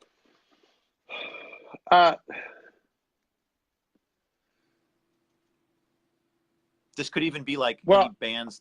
I've worked with a few friends of mine, bands, artists, whatever, that are definitely we're starting out, we're coming up, we're figuring this out. And I've helped them make their records in whatever shape or form I can, whether it's producing, engineering, or just mixing, whatever it is. But the one thing that I've tried to do with getting them as much advice to do it to figure it out on themselves is asked a few friends of mine about who are in management and label, like, hey, what can I do to help them, or what's the words of advice? And all of them say, you got to be out playing shows all the time, even if you're playing shows in your hometown, or you should be at least playing shows in your hometown, and maybe playing shows that are from towns that are a couple hours away that you can easily drive to, play a gig, and drive home. where it's just, some gas money and it's not necessarily a hotel stay, that kind of thing, that kind of situation. And then it should be all about social media, social media, social media. It should be all about your Twitter, your Instagram, and your Facebook. You should be posting constantly. You should be shooting snippets of videos. You should be shooting snippets of your rehearsals and posting them online. You should be shooting snippets of your shows and posting them online through, whatever your webpage, blah, blah, blah. And it's all about being active, and it's all about being in the limelight, and it's all about seeing more and more aspects of viewerships and how many fans you have or how many likes you have or blah, blah, and how many hits your YouTube page has, and all that stuff comes into play. Because from what I'm told, and I'm not the most versed, knowledged person in this industry, because I make records for a living. I'm not a manager at all, but it does seem like labels who are looking for any kind of new artist to sign, they're looking for people who have already got stuff established. They're not looking to develop anybody anymore. It's all about you. So in a weird way, it's you have the aspect as an up and coming artist you have to make your own way with social media and using that as your forefront. But at the same token, you got to work for it, because it's a lot of work. And I think that's the truth too for up and coming mixers, producers. I'm really focused on my social media because it's a way that I can expand my brand, reach people that don't know about me. And when you're strictly talking about marketing costs, Instagram, Facebook marketing, sponsored posts are quite simply the cheapest form of marketing. I've run postcard campaigns, the mailers, the printing on that plus postage stamps. It's way cheaper to reach people on their cell phones than it is to try and reach them in their mailbox. Yeah. And TV advertisement, I mean, who knows about that? Yeah. So I have a couple more last questions for you. So have you ever worked with a manager or agent as a mixer? I know that you've got the guy that you've been mentioning this whole time, but have you ever had a management deal or an agent deal, and how did that work out, and what advice do you have on that? Yeah, I've had two managers, and then in both situations, the times that I was with them was really good, and then for various reasons, I just decided to go back on my own, where I'm just doing it all myself.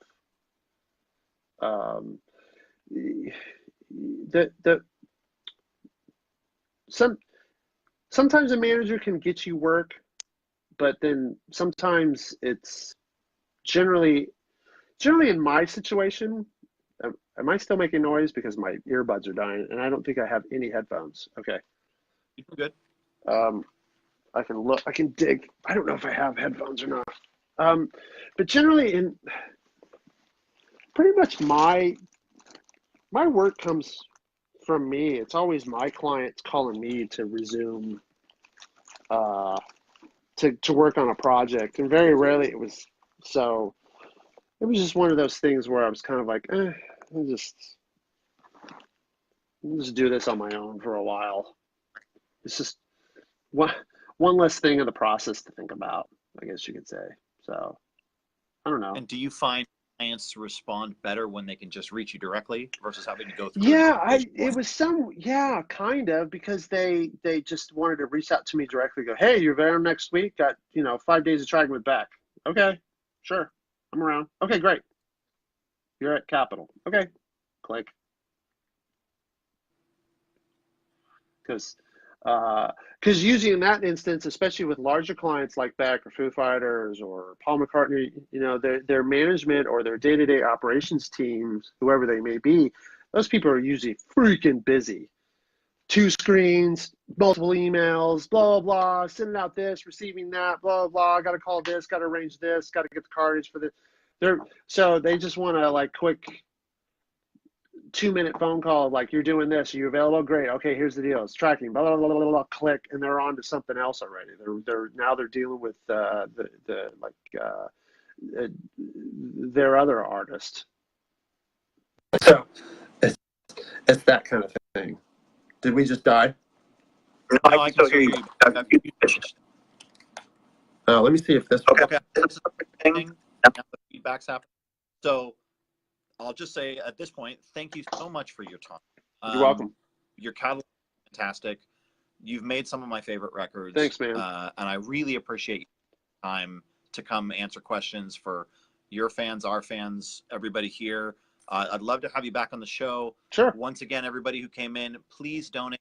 Mission 22, helping veterans and suicide prevention. It's a great cause. My dad is a Purple Heart from Vietnam. No way. I think everybody knows somebody who's and worked in the wars somewhere. So make sure you take care of our veterans.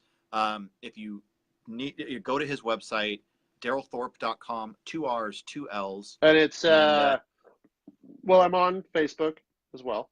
Well, you're linked in the video. I'm linked in the video, and then my Instagram is also DrFord. DrFord. Yeah, DrFThorp is my Instagram, and then my Twitter, which I'm not on much, but is my full name, Darrell Thorp. Okay. So any last shameless plugs you want to hit? Shameless plugs. Yeah. I've got 2 really cool video tutorials. I'm a mentor on puremix.com, and I've got 2 on there. One was a really cool band called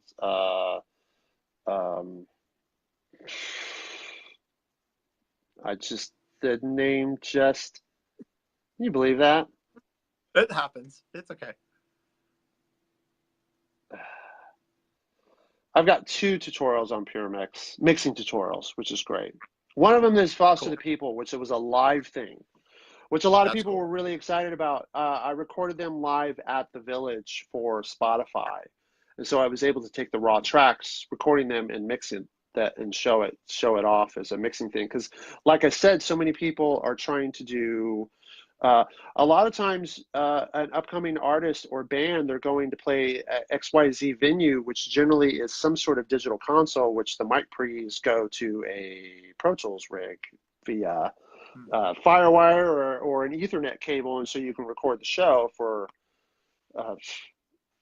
sometimes the venue will just give it to you, or they'll just charge you like $50 or something like that. So for $50, you've got a recorded performance. And if you've got some video cameras set up, GoPros, whatever that, you can just make a quick video out of just a couple hours of work and then post it. It's just more hits for the YouTube channel. Yeah. Which is why I was happy to do like a thing like that, especially with my experience. I learned a lot tracking live in a sort of uncontrolled environment from my days of From the Basement series, which was really fun and rad. So cool. Any appearances you're going to be doing? I know we just had NAMM, and there's Nashville NAMM coming up in the summer, but anywhere we can see you doing any lectures or anything? I'm in talks with several people about lectures and appearances and things like that, but nothing's confirmed, so I have nothing to say. No dates. So everybody make sure like and subscribe to all of Darrell's stuff so that you can keep up to date on these upcoming things. Yeah, I usually shamelessly post stuff. Any last words? Are we good? We covered a lot of stuff today. We did recover a lot of stuff. Good luck. Happy. I tried to go left and right and swim you went left and then right. I had your sheet up. You know, sometimes you get, the question lead you this way, and I'm like, fine. No, it's good. Thank you so much. I really appreciate it. And I guess that'll be it. For everybody else watching, make sure you hit like and subscribe to all of our stuff. Of course, I'm your host, Dr. Ford. All of my social media is DrFord Music. So Instagram, YouTube, Patreon, everything is DrFord Music. And hit us there. And I'll keep doing these every week. Next week, I believe I have Ken Lewis coming in. We got to confirm that. But he's a great guy. Going to be another great show. Once again, this is Darrell Thorp. I'm Dr. Ford. Thank you guys, and have a wonderful Wednesday. Thank you guys. Thanks for having me. Right. Cheers. Take care. Bye. All right, bye-bye.